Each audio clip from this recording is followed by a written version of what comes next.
तो आप सभी का एनसीईआरटी के पॉलिटी क्लास में स्वागत है।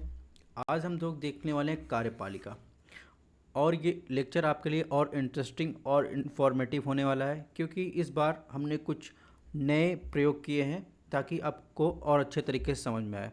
इसमें हम यूपीएससी प्रीलिम्स में जो भी क्वेश्चन पूछे गए हैं उन सबको भी देखेंगे। तो चलिए आज क्लास की शुरुआत करते हैं। आज देखेंगे एग्जीक्यूटिव या कार्यपालिका। तो सबसे पहले इंट्रोडक्शन देखते हैं। तो सबसे पहले समझते हैं कार्यपालिका होता क्या है। कार्यपालिका को समझने पहले हम लोग गवर्नमेंट समझ लेते हैं। सरकार क्या होती है, सरकार क्या करती है। सरकार जो है कानून व्यवस्था बनाए रखती है और उसके साथ साथ जनता का कल्याण करने में योगदान देती है। और ये जो कानून व्यवस्था बनाए रखने में और जनता का कल्याण करने में, चाहे वो एग्जीक्यूटिव हो, कार्यपालिका हो, लेजिस्लेचर हो, ठीक है, विधायिका हो, जुडिशरी हो, तीनों अपनी भूमिका निभाते हैं। ठीक है, यानी कह सकते हैं गवर्नमेंट के तीन पार्ट होते हैं। तीन भागों में हम इसको डिवाइड करके देख सकते हैं। एग्जीक्यूटिव कार्यपालिका, लेजिस्लेचर विधायिका, चाहे वो संसद में राज्यसभा लोकसभा हो, या फिर स्टेट गवर्नमेंट की बात करें तो यहाँ पर आ जाएगा, यहाँ पर प्रधानमंत्री नरेंद्र मोदी की जगह कोई चीफ मिनिस्टर आ जाएगा, वहाँ की विधान परिषद आ जाएगी, विधानसभा आ जाएगा, वहाँ का हाई कोर्ट आ जाएगा। ठीक है, तो इस प्रकार से आप देख सकते हैं। ठीक है, सुप्रीम कोर्ट आ जाएगा। कहने का मतलब सरकार में जो कानून व्यवस्था बनाए रखना और जनता का कल्याण करने में योगदान जो है, एग्जीक्यूटिव, लेजिस्लेचर, जुडिशरी तीनों अपनी भूमिका निभाती हैं। ठीक है, और इसके अलावा संविधान ने जो है यह सुनिश्चित करता है कि जो एग्जीक्यूटिव है, ठीक है, और इसके अलावा जो हमारी विधायिका है या कार्यपालिका, विधायिका, न्यायपालिका है, तीनों में एक दूसरे में तालमेल बना रहे। ठीक है, और आपस में संतुलन बना रहे। ठीक है, आपको ध्यान रखना है कि भारत के संविधान में सेपरेशन ऑफ पावर यानी पूर्णता जो है, सेपरेशन ऑफ पावर की बात नहीं की गई। ध्यान रखना, पूर्णता अंडरलाइन कर लीजिएगा।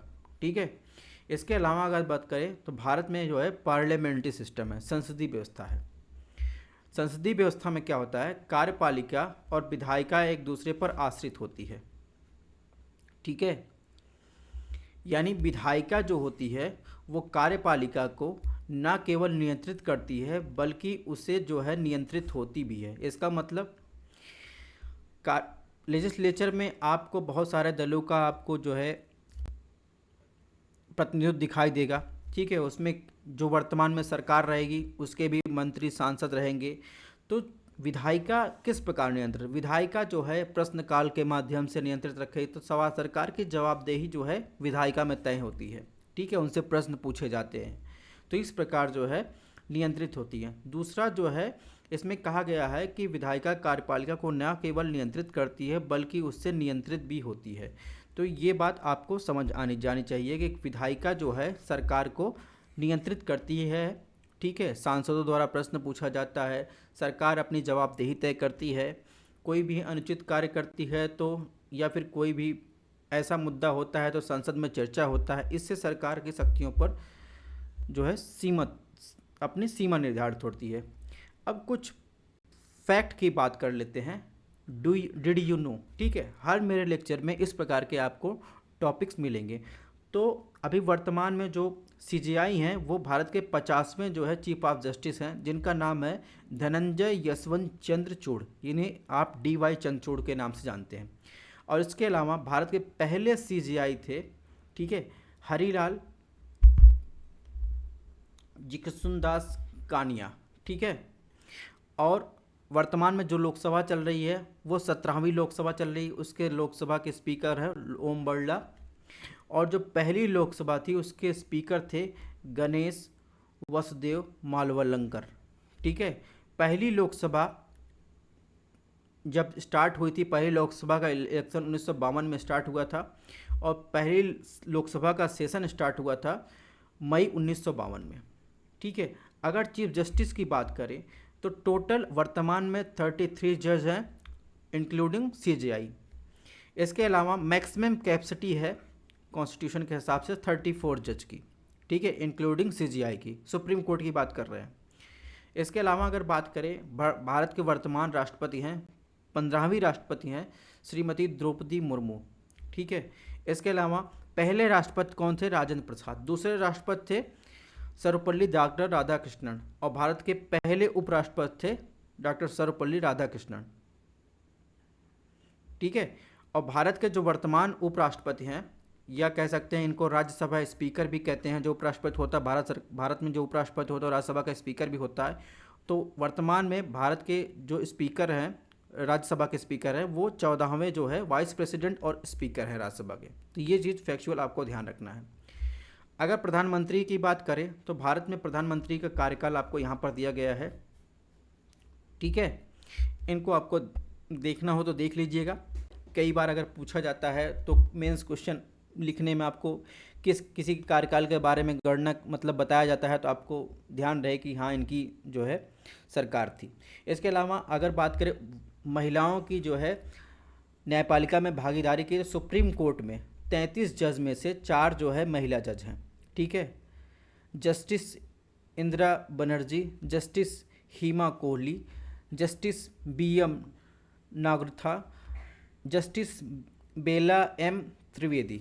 ठीक है, इसके अलावा अगर बात करें तो इसमें इसको देने का आशय इसलिए है क्योंकि भारत में जो है न्यायपालिका में महिलाओं की भागीदारी में ये आंकड़े आपको कुछ न कुछ मेंस में आपको सहायता करेंगे अगर कुछ क्वेश्चन आ जाता है, और आपको जानकारी भी रहनी चाहिए महिलाओं की भागीदारी सुप्रीम कोर्ट, हाई कोर्ट में। तो सबसे देखेंगे तो सबसे ज़्यादा जो है low women representation in legal professional में देखेंगे तो 17 लाख एडवोकेट में 15% सिर्फ और सिर्फ महिलाएं हैं। ठीक है, स्टेट बार काउंसिल में सिर्फ 2% जो है महिलाएं हैं। ठीक है, और बार काउंसिल ऑफ इंडिया की बात करें तो उसमें कोई भी महिला की भूमिका नहीं है। ठीक है, और वहीं अगर बात करें हाई कोर्ट में पटना हो गया, उत्तराखंड, मणिपुर, मेघालय, त्रिपुरा, इसमें कोई भी आपको महिला जो है न्यायाधीश आपको मिलेगी नहीं। ठीक है, तो इस प्रकार के आंकड़े आपको कहीं ना कहीं काम आ सकते हैं, इसलिए हमने इसको दे दिया है। अब बात करेंगे इस चैप्टर को पढ़ने के बाद आपको क्या क्या कौन कौन सी चीज़ों का आंसर मिल जाएगा। तो सबसे पहले आपको समझ में आएगा कि संसदीय और राष्ट्रपति सिस्टम में आप अंतर कर पाएंगे। इसके अलावा भारत के राष्ट्रपति के संवैधानिक स्थिति को समझ पाएंगे, मंत्रिपरिषद की संरचना, उनके कार्यों के बारे में जान सकेंगे। इसके अलावा प्रशासनिक मशीनरी के महत्व और कार्यों के बारे में जान सकेंगे। इस चैप्टर को पढ़ने के बाद आपको इतनी चीज़ें समझ में आने वाली हैं। अब बात करते हैं गवर्नमेंट की। तो सरकार के मामले में भी अगर बात करें, एक संस्था होती है जो नीतिगत निर्णय लेती है और जो नियम कायदे के बारे में तय करती है, दूसरे उसे लागू करने की जिम्मेदारी निभाती है। सरकार का वह अंग जो इन नियम कायदों को लागू करता है और प्रशासन का काम करता है, उसे क्या कहते हैं? कार्यपालिका। ये आपकी परिभाषा हो गई। ठीक है, यानी सरकार का वह अंग जो इन नियम, रूल, रेगुलेशन को लागू करता है और प्रशासन का काम करता है, उसे क्या कहते हैं? कार्यपालिका। कार्यपालिका के प्रकार भी होते हैं, कार्यपालिका में कौन कौन शामिल होता है ये भी आपको जानकारी रहनी चाहिए। कार्यपालिका में सिर्फ आप प्रेसिडेंट, प्राइम मिनिस्टर और उसके मिनिस्टर नहीं शामिल होते, बल्कि सिविल सर्वेंट जो होते हैं वो भी शामिल होते हैं। और उन सिविल सर्वेंट को आप जो है परमानेंट जो है एग्जीक्यूटिव या अस्थाई कार्यपालिका के रूप में जानते हैं। इसके बारे में हम लोग आगे और चर्चा करेंगे, लेकिन आपको कार्यपालिका में ध्यान रखना है प्रेसिडेंट, प्राइम मिनिस्टर, मिनिस्टर के अलावा भी जो है परमानेंट एग्जीक्यूटिव जो होते हैं, जिनका जो है कार्यकाल निर्धारित नहीं होता है। ठीक है, और ना ही इनकी डिपेंडेंसी सरकार पर होती है, जो लागू करवाते हैं रूल रेगुलेशन को, उन्हें क्या कहते हैं? अस्थाई कार्यपालिका कहते हैं। कार्यपालिका कितने प्रकार की होती है तो उसकी बात करें तो सभी देशों में एक ही तरह की कार्यपालिका नहीं होती। आपने अमेरिका के बारे में सुना होगा, राष्ट्रपति होता है वहाँ पर। इंग्लैंड में महारानी के बारे में सुना होगा, लेकिन अमेरिका में राष्ट्रपति की शक्तियाँ और कार्य भारत के राष्ट्रपति शक्तियाँ बहुत अलग है। इस प्रकार इंग्लैंड की महारानी की शक्तियाँ भूटान के राजा से भिन्न है। भारत और फ्रांस के दोनों ही देश के प्रधानमंत्री हैं, पर उनकी भूमिकाएं अलग अलग हैं। ऐसा क्यों? इसका आंसर आपको ये लेक्चर पढ़ने के बाद मिलेगा। ठीक है, तो इस आंसर को आपको ढूंढने के लिए सबसे पहले आप G7 की ये समूह के सदस्य हैं। इनमें आप देख रहे होंगे जो भी कार्यपालिका के प्रमुख हैं वो इसकी अध्यक्षता कर रहे हैं। ठीक है, जैसे जापान के बात करें, जापान के राष्ट्रपति। ठीक है, कनाडा के जो है आप देखेंगे वहाँ के राष्ट्रपति। ठीक है, उसके अलावा USA के राष्ट्रपति देखेंगे, और जो जर्मनी में कार्यपालिका होती है उसे चांसलर कहते हैं। ठीक है, और अगर वहीं इंग्लैंड की बात करें, इंग्लैंड में प्रधानमंत्री होता है। फ्रांस में देखेंगे तो राष्ट्रपति होता है, ठीक है। और इसके अलावा अगर बात करें इटली में देखेंगे, इटली में भी जो है आपको राष्ट्रपति मिलेगा। तो इस प्रकार जो है कहने का मतलब ये है कि जो कार्यपालिका का प्रमुख होता है, ठीक है, वो जो है इसकी अध्यक्षता करता है, या सरकार, उसे कार्यपालिका कहते हैं या सरकार कहते हैं। ये हमारा समझाने का लक्ष्य था। अब यूएसए की बात करें, यूएसए में कैसा सिस्टम है? यूएसए में जो है अध्यक्षतात्मक सिस्टम है या प्रेसिडेंशियल सिस्टम है, जहाँ पर सारी जो है कार्यपालिका की शक्ति जो है राष्ट्रपति में निहित होती है।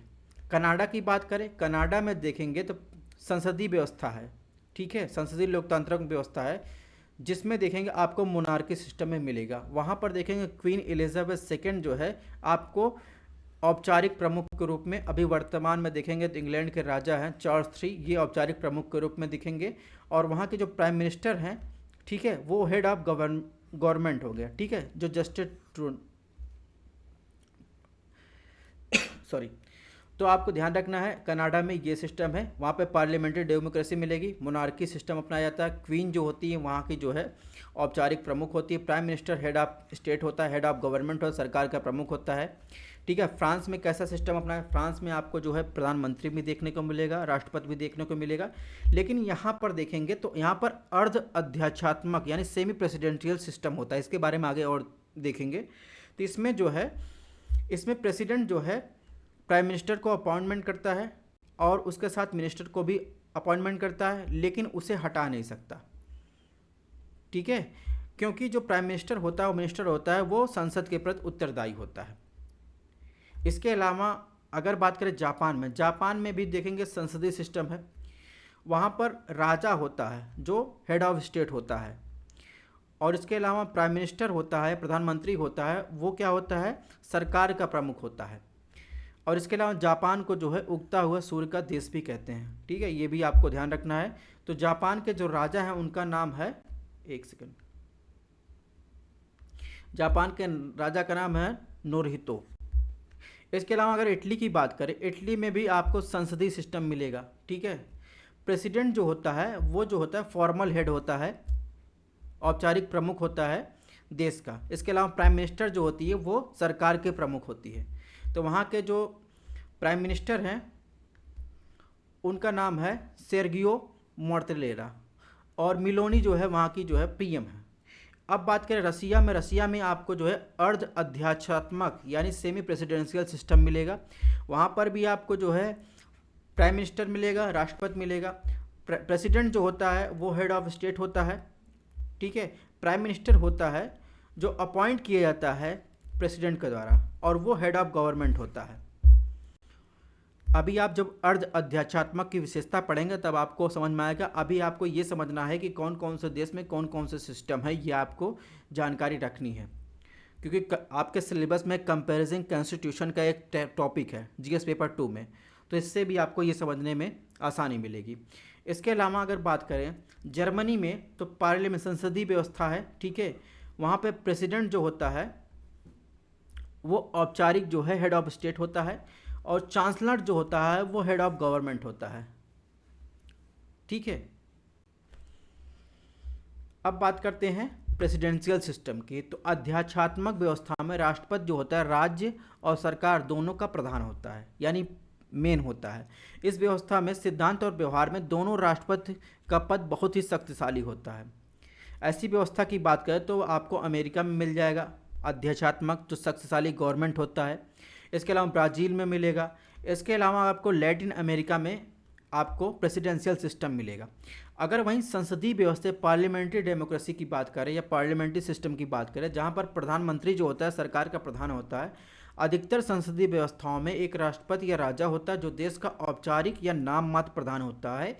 इस व्यवस्था में राष्ट्रपति या राजा की भूमिका मुख्यतः अलंकारिक होती है। प्रधानमंत्री तथा मंत्रिमंडल के पास वास्तविक सत्ता होती है। फॉर एग्जाम्पल अगर बात करें भारत की, जापान की, जर्मनी की, ठीक है, इंग्लैंड की, तो ये जो है संसदीय व्यवस्था के एग्जाम्पल हैं। आशा करते हैं आप लोगों को समझ में आ रहा होगा। अब बात करते हैं अर्ध अध्यक्षात्मक या फिर सेमी प्रेसिडेंशियल सिस्टम पे।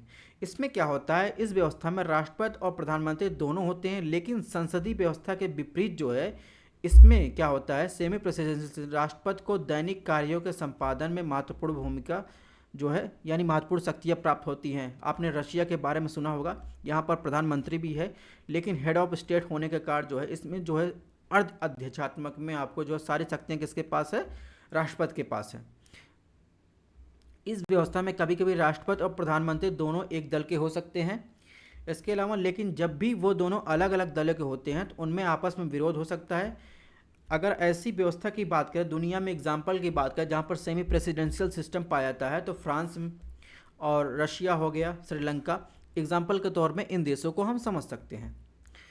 अब बात करते हैं कार्यपालिका के प्रकार को हमने समझ लिया, ठीक है। इनका कंपैरिजन टू द पॉइंट यहाँ पर दिया गया है, ठीक है। इसको भी थोड़ा सा देख लेते हैं। सामूहिक नेतृत्व के सिद्धांत के आधार पर जो है संसदीय व्यवस्था और अर्ध अध्यक्षात्मक या सेमी प्रेसिडेंशियल सिस्टम में इसको बांट सकते हैं। एक व्यक्तित्व के नेतृत्व के सिद्धांत के आधार पर इन्हें क्या कहते हैं, प्रेसिडेंशियल सिस्टम, जहां पर जो है एक व्यक्ति ज़्यादा शक्तिशाली होता है। जैसे एग्जाम्पल हमने दिया था यूएसए का, ठीक है, इसके अलावा ब्राज़ील का, इसके अलावा लैटिन अमेरिका का। अब प्रेसिडेंशियल सिस्टम में क्या होता है, राष्ट्रपति देश का प्रमुख होता है, वही सरकार का भी प्रमुख होता है। राष्ट्रपति का चुनाव आमतौर पर प्रत्यक्ष मतदान से होता है, डायरेक्ट जो है जनता चुनती है। अपने यहाँ एकल संक्रमणीय मत से होता है। भारत में संसदीय सिस्टम है। इसके अलावा प्रेसिडेंशियल सिस्टम में वह विधायिका के प्रति जवाबदेही नहीं होता है, ठीक है। और वहीं अगर बात करें अर्ध अध्यक्षात्मक या सेमी प्रेसिडेंशियल सिस्टम में, राष्ट्रपति देश का प्रमुख होता है, प्रधानमंत्री सरकार का प्रमुख होता है। प्रधानमंत्री और उसका मंत्रिपरिषद विधायिका के प्रति जवाबदेही होता है। और इसके अलावा अगर सामूहिक नेतृत्व के सिद्धांत पर अगली प्रणाली की बात करें तो उसमें आती है पार्लियामेंट्री सिस्टम।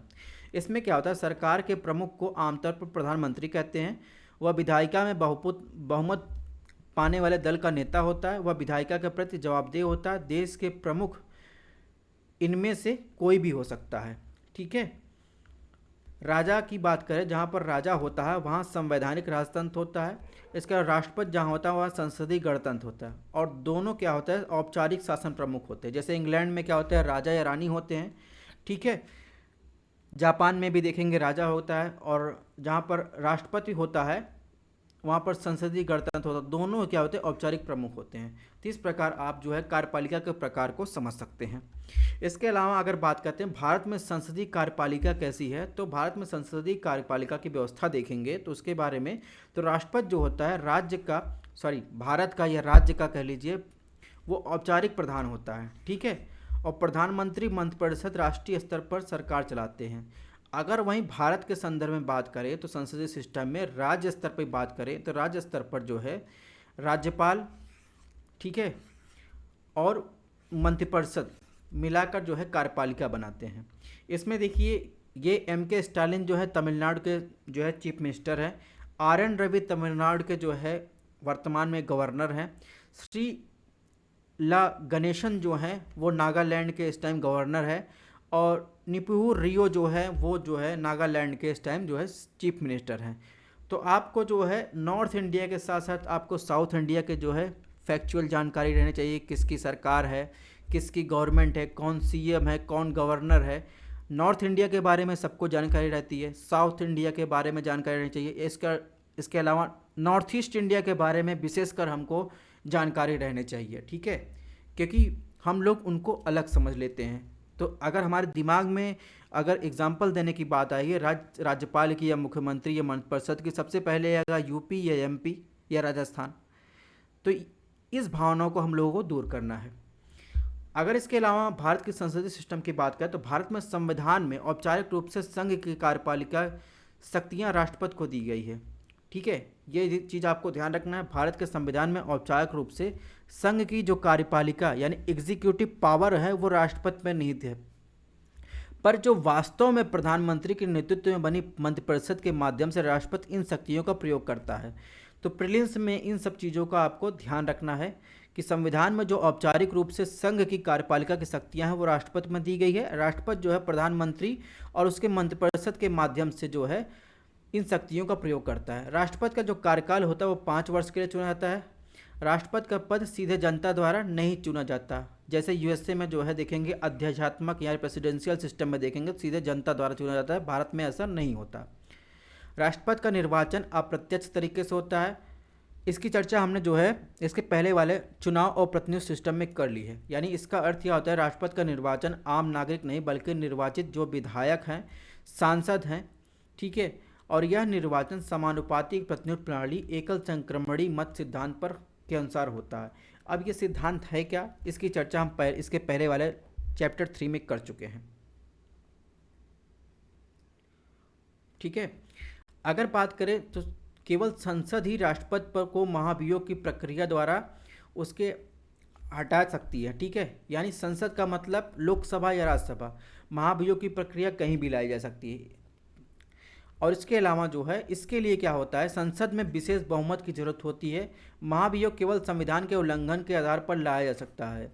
यानी the only ground for the impeachment is violation of the constitution, इसके आधार पर राष्ट्रपति पर महाभियोग लाया जाता है, ठीक है। अब विशेष बहुमत की क्या जरूरत होती है, इसको हम आगे आने वाले लेक्चर में पढ़ेंगे, लेकिन थोड़ा सा जानकारी इसमें भी ले लेते हैं। इसके पहले वाले लेक्चर में हमने इसको बताया है।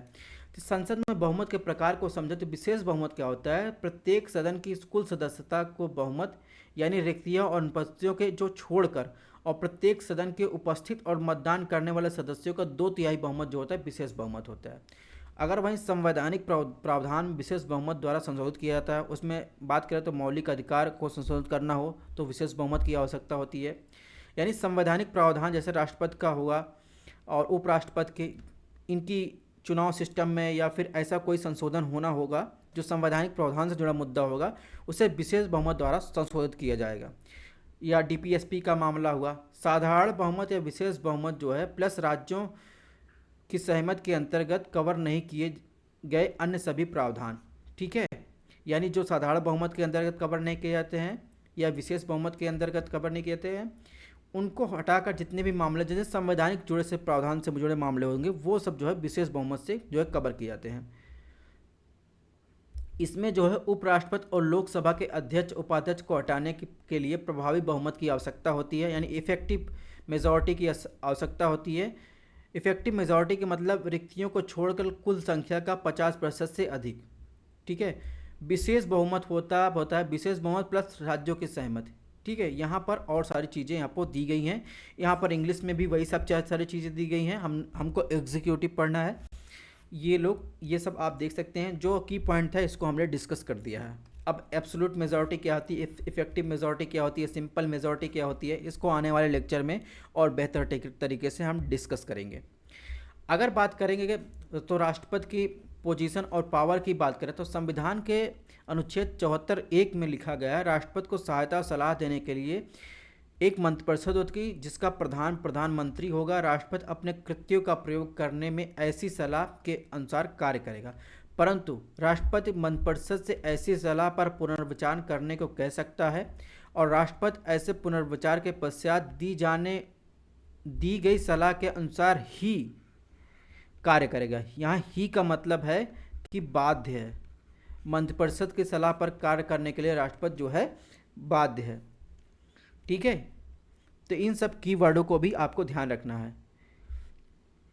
वर्तमान में राष्ट्रपति को जो भी कार्य करना होगा वो मंत्रिपरिषद की सलाह पर ही कार्य करना होगा। जवाहरलाल नेहरू ने संविधान सभा में एक वक्तव्य कहा था, उसको देख लेते हैं कि हमने राष्ट्रपति को कोई वास्तविक शक्ति नहीं दी है, लेकिन उसके पद को प्रभुतापूर्ण और गरिमामय बनाया है। संविधान उसे ना तो वास्तविक कार्यकारी बनाना चाहता है और ना ही एकदम नाम मात्र प्रधान। संविधान उसे एक ऐसा प्रधान बनाना चाहता है जो ना शासक होता है और ना ही शासन करता है। यह उसे एक महान संवैधानिक प्रधान बनाना चाहता है। तो इन्होंने जो है संवैधानिक राष्ट्रपति के बारे में जो है उसके पद के बारे में, पावर के बारे में चर्चा की है संविधान सभा में। अब बात करते हैं कि राष्ट्रपति की शक्ति और स्थिति के बारे में बात करें तो आपने पहले ही जो है पढ़ लिया है कि राष्ट्रपति जो है सरकार का औपचारिक प्रधान होता है। उसे औपचारिक रूप से बहुत सी कार्यकारी, विधायी, कानूनी, आपात शक्तियाँ प्राप्त होती हैं। संसदीय व्यवस्था में राष्ट्रपति वास्तव में इन शक्तियों का प्रयोग किसके माध्यम से करता है, मंत्रिपरिषद के सलाह पर करता है, ठीक है। प्रधानमंत्री और मंत्रिपरिषद लोकसभा में बहुमत प्राप्त होता है, वे ही वास्तविक कार्यकारी जो है प्रमुख होते हैं। अधिकतर मामलों में राष्ट्रपति जो है मंत्रिपरिषद की सलाह माननी पड़ती है। अगर बात करें राष्ट्रपति के विशेषाधिकार की तो आप सोच रहे होंगे कि जब वास्तविक कार्यकारी जो है सरकार ही है, सारी सलाह जो है राष्ट्रपति को माननी ही पड़ती है, तो इसमें जो है राष्ट्रपति का विशेषाधिकार कहाँ रह गया। तो ऐसा बात नहीं है कि विशेषाधिकार नहीं है। जब भी संवैधानिक रूप से राष्ट्रपति को ऐसा महसूस होता है कि सभी महत्वपूर्ण मुद्दे होते हैं या कुछ महत्वपूर्ण मुद्दे उसको लगते हैं, तो मंत्रिपरिषद की कार्रवाई के बारे में वो जो है लेटर के माध्यम से सूचना मांग सकता है, और प्रधानमंत्री का यह कर्तव्य होगा कि वो राष्ट्रपति को जवाब दे। ठीक है, तो इस प्रकार जो है राष्ट्रपति के विशेषाधिकार को समझ सकते हैं। आगे और विशेषाधिकार को समझते हैं। 3 अन्य अवसरों पर राष्ट्रपति अपने विशेषाधिकार को प्रयोग करता है। पहला अवसर वो तब होता है जब राष्ट्रपति मंत्रिपरिषद को सलाह को लौटा सकता है, ठीक है, आपने देखा होगा, लेकिन अपने निर्णय पर पुनर्विचार करने के लिए कह सकता है राष्ट्रपति। ठीक है, ऐसा करने पर राष्ट्रपति अपने विवेक का प्रयोग करता है। जब राष्ट्रपति को ऐसा लगता है कि सलाह में कुछ गलती है, कानूनी रूप से कुछ कमियां हैं या फैसला देश के हित में नहीं है, तो मंत्रिपरिषद से अपने निर्णय पर पुनर्विचार करने के लिए कह सकता है। और ऐसा नहीं है कि मंत्रिपरिषद पुनर्विचार के बाद भी उसे सलाह पर दोबारा दे सकती है, लेकिन जब भी राष्ट्रपति जो है पुनर्विचार के लिए कहेगा तो उसका अपना महत्व है। ठीक है, अपना मायने रखता है। तो इसलिए देखेंगे पहली बार जो है जिसमें जो है राष्ट्रपति अपने विवेक के आधार पर अपनी शक्ति का प्रयोग करता है। दूसरा जो है राष्ट्रपति के पास वीटो शक्ति होती है, जिससे वह संसद द्वारा पारित विधेयकों को धन विधेयक को छोड़कर स्वीकृत देने में विलंब कर सकता है, और संविधान द्वारा कोई समय सीमा निर्धारित नहीं की गई है। ठीक है, एक मामला हुआ था 1986 में, राजीव गांधी की गवर्नमेंट थी। राजीव गांधी के गवर्नमेंट ने Indian post office amendment bill लाया था। ठीक है, बहुत सारे लोगों द्वारा जो है उसे जो है क्रिटिसाइज़ किया जा रहा है क्योंकि यह जो है फ्रीडम ऑफ प्रेस के खिलाफ है। तो उस टाइम जो थे भारत के राष्ट्रपति थे ज्ञानी जैल सिंह। इन्होंने जो है अपने कार्यकाल के दौरान जो है उसे अपने पास ही रखा। फिर इनका कार्यकाल समाप्त हुआ 1989 में, जो है आर वेंकट रमन का जो है भारत के राष्ट्रपति बने, और उस टाइम जो है इन्होंने जो है उसको वापस किया। लेकिन तब तक क्या हुआ था, तब तक गवर्नमेंट जा चुकी थी लोकसभा में, तो वो जो है ये बिल ही समाप्त हो गया। तो इस प्रकार आप समझ सकते हैं कि राष्ट्रपति किसी भी विधेयक को बिना किसी समय सीमा से अपने पास लंबित रख सकता है। इसे राष्ट्रपति को औपचारिक रूप से वीटो का प्रभावी ढंग से प्रयोग करने का अवसर मिल जाता है, जिसे पॉकेट वीटो कहा जाता है। अभी तक सिर्फ और सिर्फ ज्ञानी जैल सिंह जो है पॉकेट वीटो का प्रयोग किए हैं Indian post office amendment bill के मामले में। तो इस प्रकार जो है दूसरा इस प्रकार समझ सकते हैं कि राष्ट्रपति अपने विशेषाधिकारों का प्रयोग करता है। तीसरा, राष्ट्रपति अपने विशेषाधिकारों का प्रयोग तब करता है कि जब आपको जो है राजनीतिक परिस्थितियां वैसी बन जाए। औपचारिक रूप से राष्ट्रपति जो प्रधानमंत्री की नियुक्त करता है, लेकिन जब संसद में लोकसभा में कोई बहुमत ना मिले, ठीक है, यानी चुनाव के बाद किसी भी नेता को बहुमत ना प्राप्त हो, अगर बहुमत प्राप्त है तो बहुमत दल का नेता होगा तो उसे राष्ट्रपति जो है प्रधानमंत्री नियुक्त कर देगा और मंत्रिपरिषद उसके सलाह मंत्रिपरिषद नियुक्त कर देगा। लेकिन जब किसी को क्योंकि ये टाइम था राजनीतिक परिस्थितियाँ, क्योंकि इस टाइम जो है गठबंधन की सरकार थी, किसी को 1989 के बाद जितनी भी गवर्नमेंट बनी उसमें जो है 1989 से 1998 में गठबंधन की सरकार थी, अस्थिरता थी, उस टाइम किसी को लोकसभा में बहुमत मिला नहीं। तो इस जगह जो है राष्ट्रपति अपने शक्तियों या विशेषाधिकारों का प्रयोग करता है कि वह किसे जो है यह उस पर निर्भर करता है वो किसे प्रधानमंत्री नियुक्त करे। ठीक है, और यह भी निर्णय लेना होता है राष्ट्रपति को किसे बहुमत का समर्थन प्राप्त है और कौन सरकार बना सकता है और सरकार चला सकता है। तो इस प्रकार देखेंगे कि राष्ट्रपति अपने विशेषाधिकारों का तीसरी अवस्था यानी राजनीतिक परिस्थितियों के समय ये प्रयोग कर सकता है। तो इसमें देखिए 1989 से 1998 के बीच जितने प्रधानमंत्री इसमें देख रहे होंगे, यानी विश्वनाथ पारिकर सिंह हो गए, चंद्रशेखर हो गए, ठीक है, यानी जिसे वीपी सिंह कहते हैं, वीपी सिंह गवर्नमेंट कहते हैं, चंद्रशेखर गवर्नमेंट कहते हैं, पीवी नरसिम्हा राव की गवर्नमेंट कहते हैं। इसके यहाँ तक देखेंगे या एचडी देवगौड़ा की गवर्नमेंट कहेंगे या इंद्र कुमार गुजराल की गवर्नमेंट कहेंगे। यहाँ पर क्या था, कोएलिशन गवर्नमेंट थी। ठीक है, तो इसमें जो है किसी विशेष दल को बहुमत था नहीं, तो यहाँ पर राष्ट्रपति जो है अपने विशेषाधिकारों या पावर का उपयोग करता है।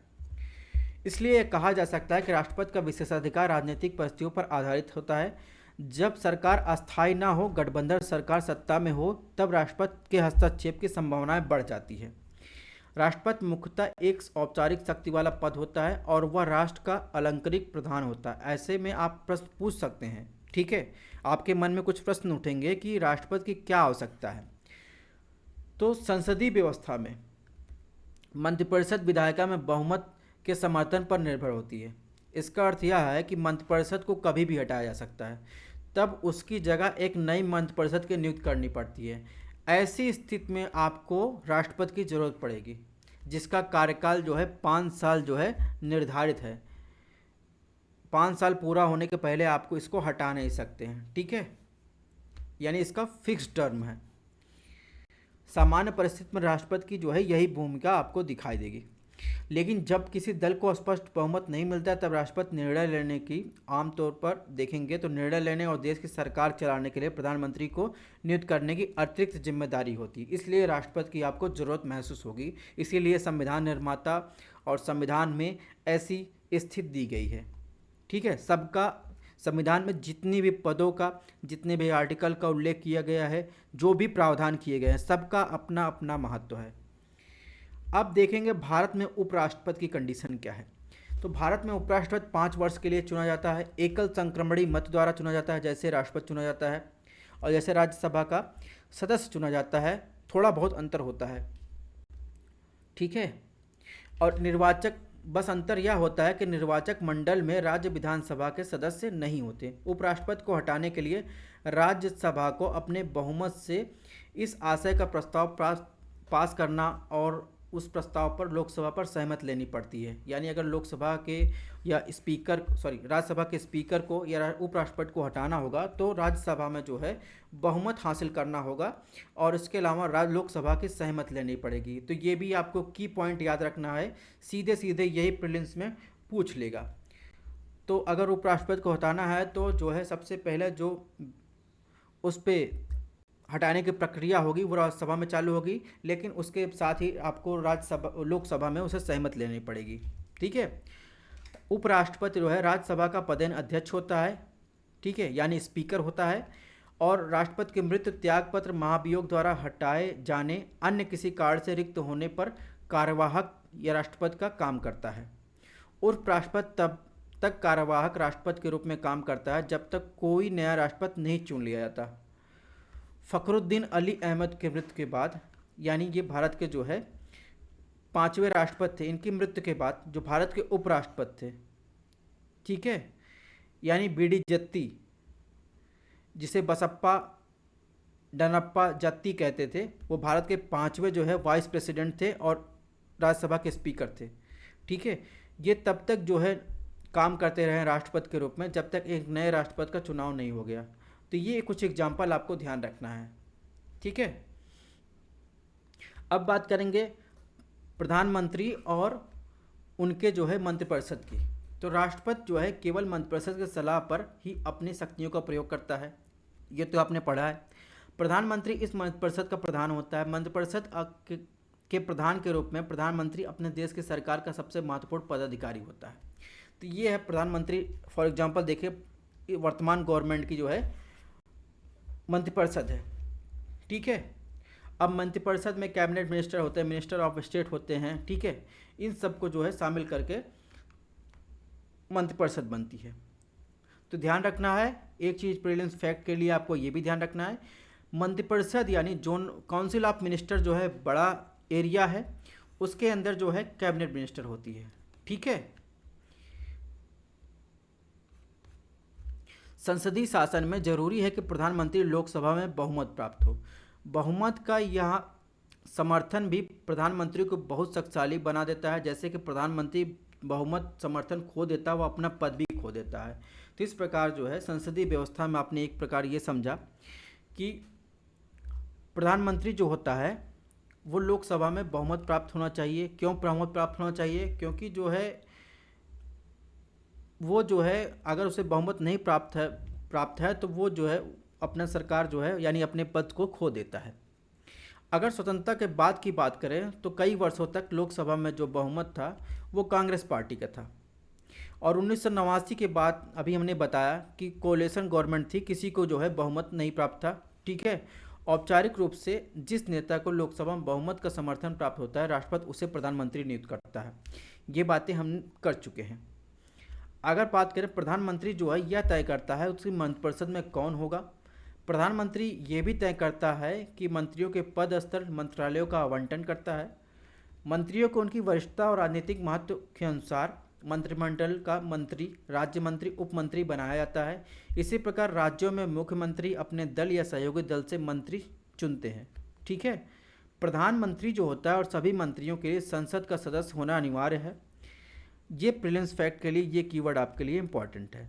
प्रधानमंत्री और सभी मंत्रियों को संसद का सदस्य होना अनिवार्य है, चाहे वो लोकसभा के सदस्य हों चाहे वो राज्यसभा के सदस्य हों, उनको अनिवार्य है। प्रधानमंत्री भी चाहे लोकसभा के हों चाहे राज्यसभा के सदस्य हों। संसद का सदस्य हुए बिना कोई भी व्यक्ति प्रधानमंत्री बन जाता है या मंत्री बन जाता है तो 6 महीने के भीतर ही संसद का सदस्य निर्वाचित होना पड़ता है। इससे जो है क्वेश्चन पूछे गए हैं। 2022 में देखिए क्वेश्चन आया है। ठीक है।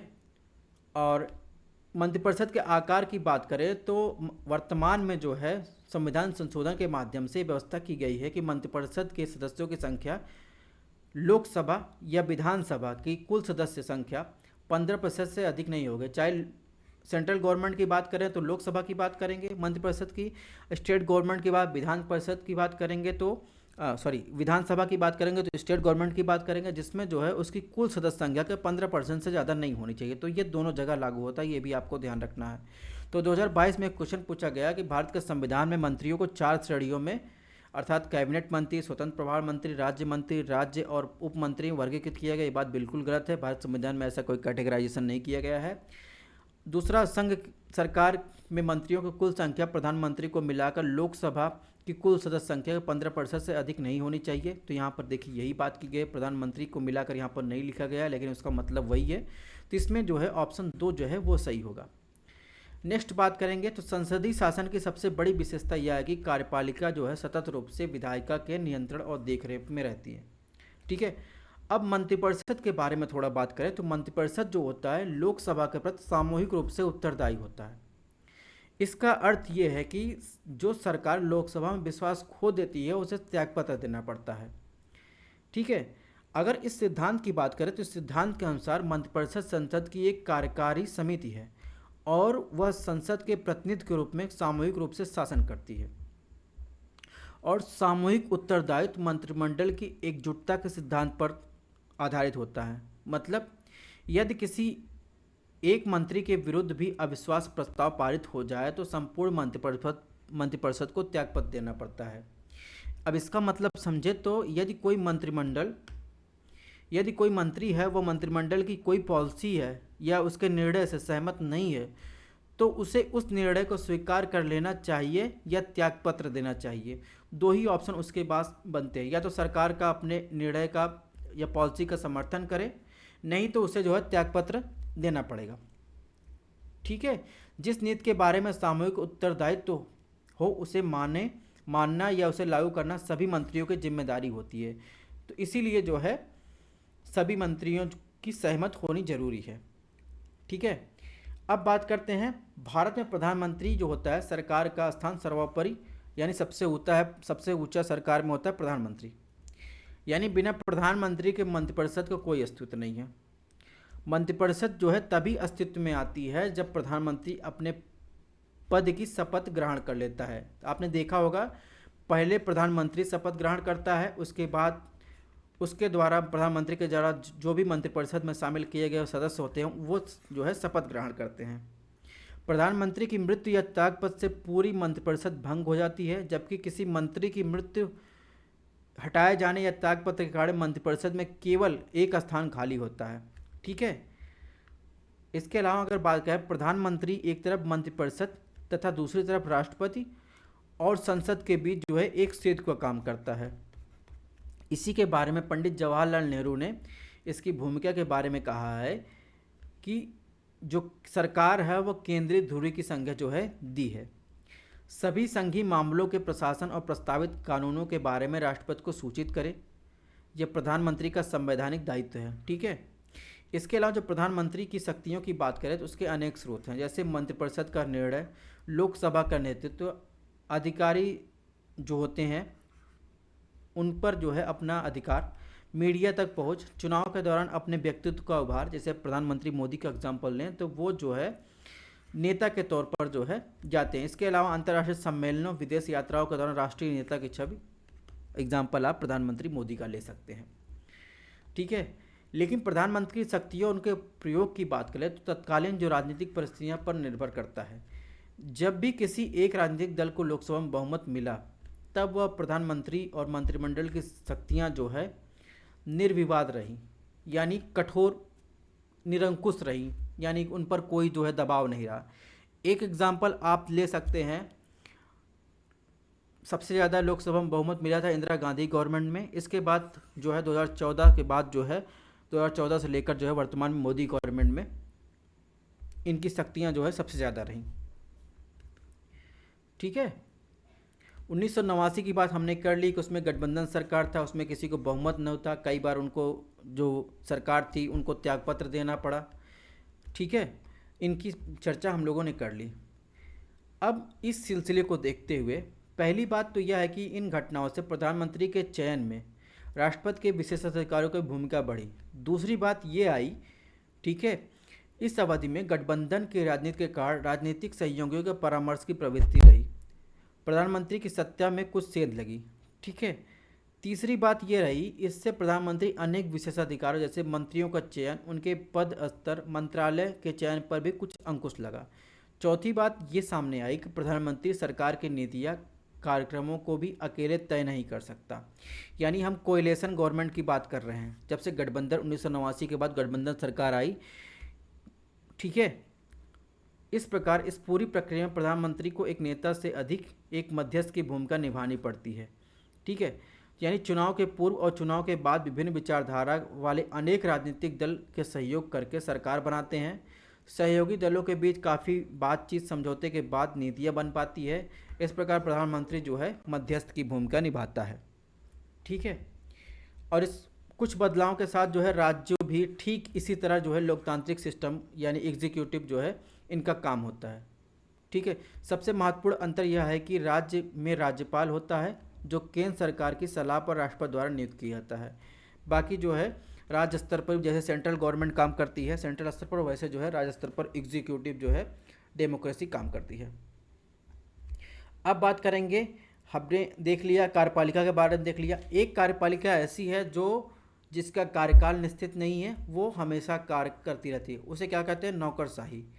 यानी जो सिविल सर्विस होते हैं, चाहे वो स्टेट गवर्नमेंट लेवल पर हों, सेंट्रल गवर्नमेंट लेवल पर हों, ठीक है, ऑल इंडिया लेवल पर हों, ठीक है, यानी जो आप लोग तैयारी कर रहे हैं आप उन्हीं की बात कर रहे हैं, उन्हें क्या कहा जाता है, अस्थाई कार्यपालिका कहा जाता है। ठीक है, मंत्रियों को निर्णय को कौन लागू करता है, शासन में कार्यकारी अंग में प्रधानमंत्री, मंत्रीगण, नौकरशाही या प्रशासनिक मशीनरी का एक विशाल संगठन जो है शामिल होता है। सरकार के अस्थायी कर्मचारी के रूप में कार्य करने वाले जो अधिकारी होते हैं वो नीतियों को बनाने, उसे लागू करने में मंत्रियों का सहयोग करते हैं। लोकतंत्र में निर्वाचित प्रतिनिधि और मंत्रीगण जो है सरकार के प्रभारी होते हैं, शासन में उनके नियंत्रण की देखरेख में रहते हैं। ठीक है, इन्हीं सब को देखते हुए, ठीक है, इन्हीं सब को देखते हुए नौकरशाही से यह अपेक्षा की जाती है कि वह राजनीतिक रूप से तटस्थ रहे। नौकरशाही यानी जो एडमिनिस्ट्रेटिव होते हैं नीतियों पर विचार करते समय किसी राजनीतिक दृष्टिकोण का समर्थन नहीं करता है, नहीं करेगी। और इसके अलावा प्रजातंत्र में यह भी संभव है कि कोई पार्टी चुनाव में हार जाए, नई सरकार पिछली सरकार की नीतियों की जगह नई नीतियाँ अपनाना चाहे, ऐसी स्थिति में प्रशासनिक अधिकारी की जिम्मेदारी है कि वह नई सरकार को अपनी नीति के बनाने और उसे लागू करने में मदद करे।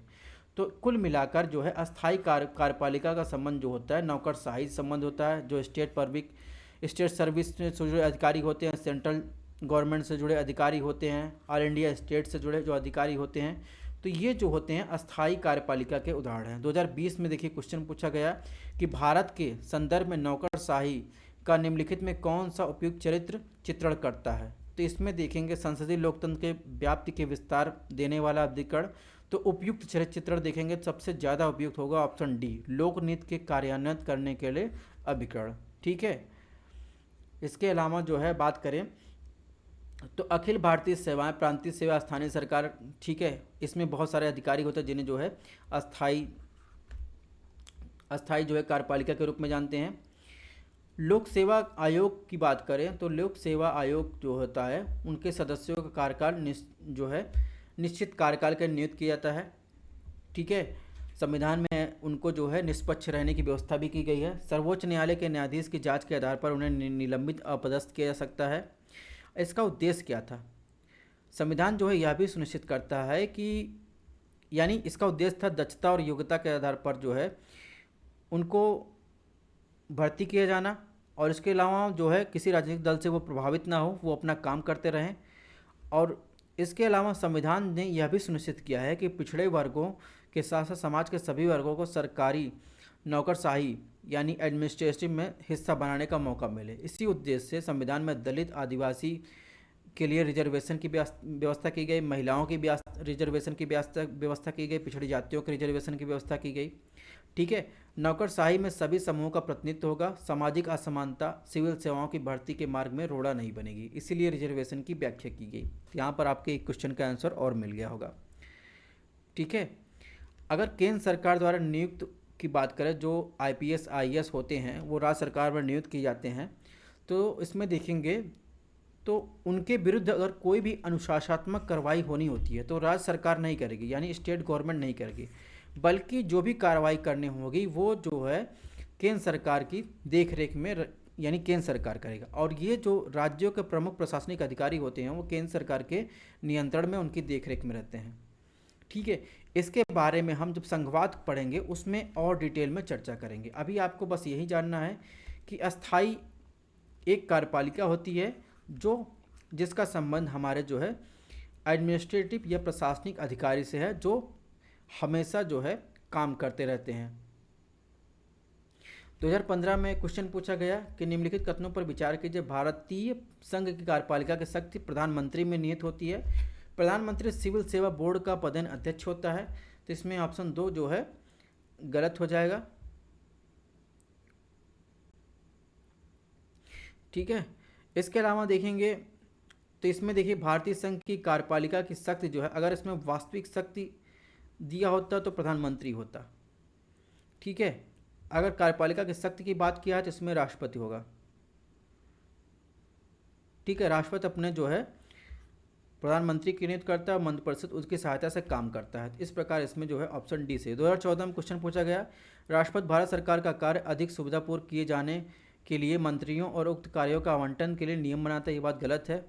ठीक है, प्रधानमंत्री बनाता है। भारत सरकार की समस्त कार्यपालिका कार्रवाई प्रधानमंत्री के नाम से की जाती है, ये बात भी गलत है। इसमें ऑप्शन डी सही है। समस्त जो है देखेंगे तो कार्यपालिका की जो शक्ति जो होती है वो